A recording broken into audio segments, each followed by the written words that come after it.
Ma première émotion artistique, elle remonte en classe de maternelle, la peinture, je crois. Mais je suis pas sûr de m'en souvenir. C'est curieux. Mais j'ai aussi une émotion toujours en maternelle. J'avais raconté Le Petit Chaperon Rouge, j'avais récité par cœur le disque des contes de Perrault, Le Petit Chaperon Rouge, alors que je parlais pas beaucoup. Et je chantais la musique aussi.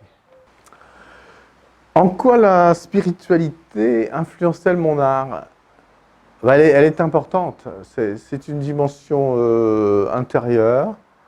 Je parlerai d'intériorité, de connexion à la transcendance, à Dieu, en qui je crois. Je suis chrétien et je me nourris de textes chrétiens. Il y a cette force, cette espérance de la foi chrétienne qui me soutient dans cette vie, dans les adversités. Donc ça m'apporte une grande lumière et dans mon travail, j'essaye d'ouvrir des espaces de lumière. J'affectionne beaucoup les encres, la transparence, l'aquarelle. Par exemple ici, des musiciens, il y a des blancs qui apparaissent en réserve. Alors, j'apporte pas le blanc. Le blanc, il est déjà là. La lumière, elle est là. Et moi, je crée des ombres et des couleurs autour pour mettre en valeur la lumière. Donc, ce visage apparaît dans la lumière. Là, exceptionnellement, j'ai rajouté du blanc avec une silhouette. Il y avait un tableau comme ça, avec une silhouette blanche que j'avais appelé l'absent. Et c'était par rapport au deuil, à ces gens disparus. Et c'est important par rapport à ces deuils, ces séparations, la foi chrétienne me soutient. J'espère que je ne me trompe pas. Il n'y a jamais de certitude. Ah, la nature. Bah, je vis dans un cadre naturel. Et là, j'ai devant moi des arbres auxquels je suis sensible, avec le vent, le mouvement. Et oui, la nature. La nature, alors, les fleurs. Alors, j'ai eu un rapport à la nature aussi un peu difficile parce que j'essayais d'être conforme, de faire de la peinture traditionnelle, de traduire la réalité.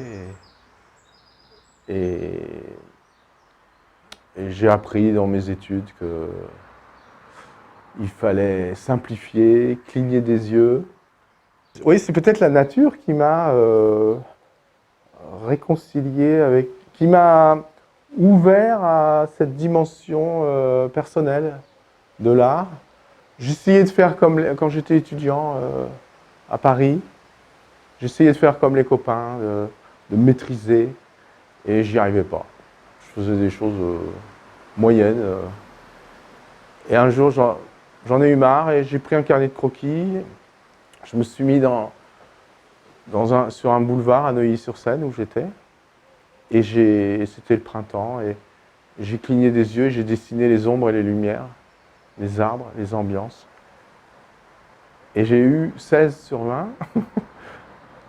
Ça m'a...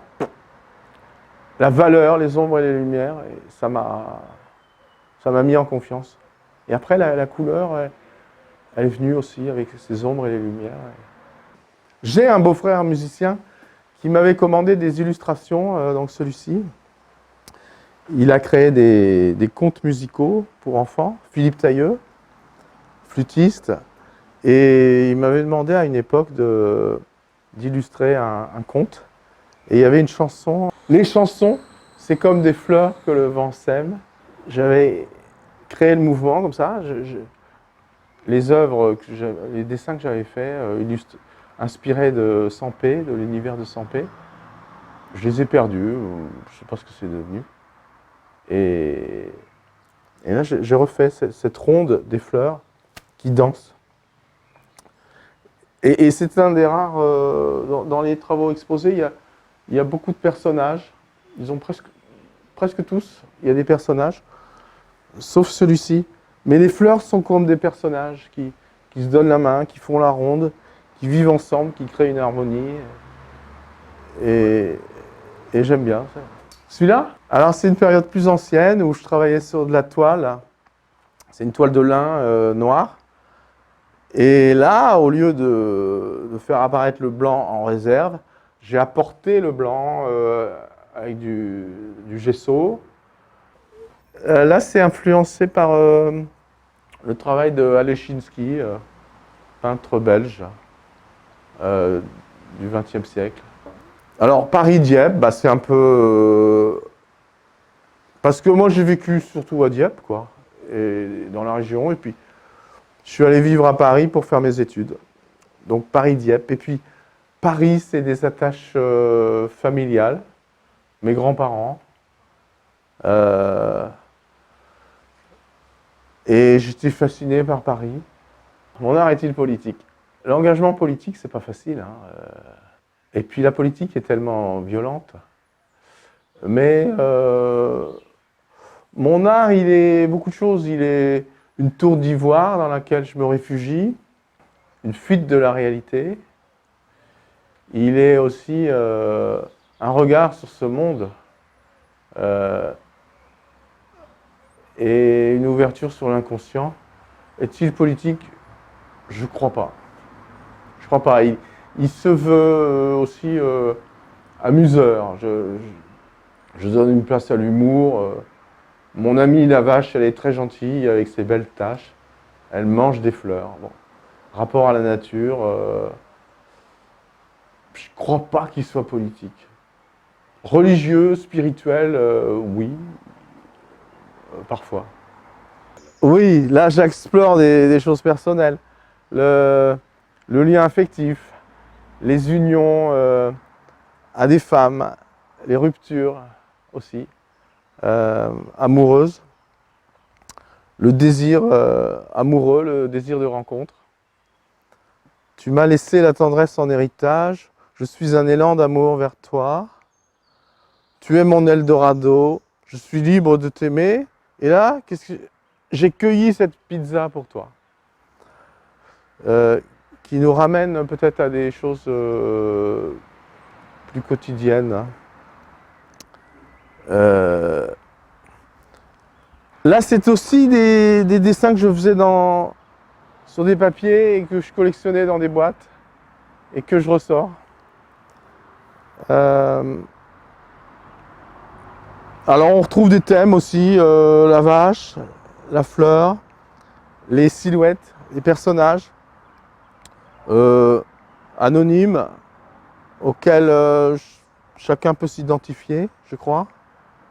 Et puis ce vide au centre.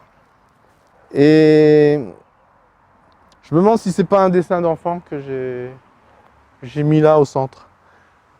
Et la place de l'enfance. Donc c'est un travail, oui, aussi sur le lien affectif.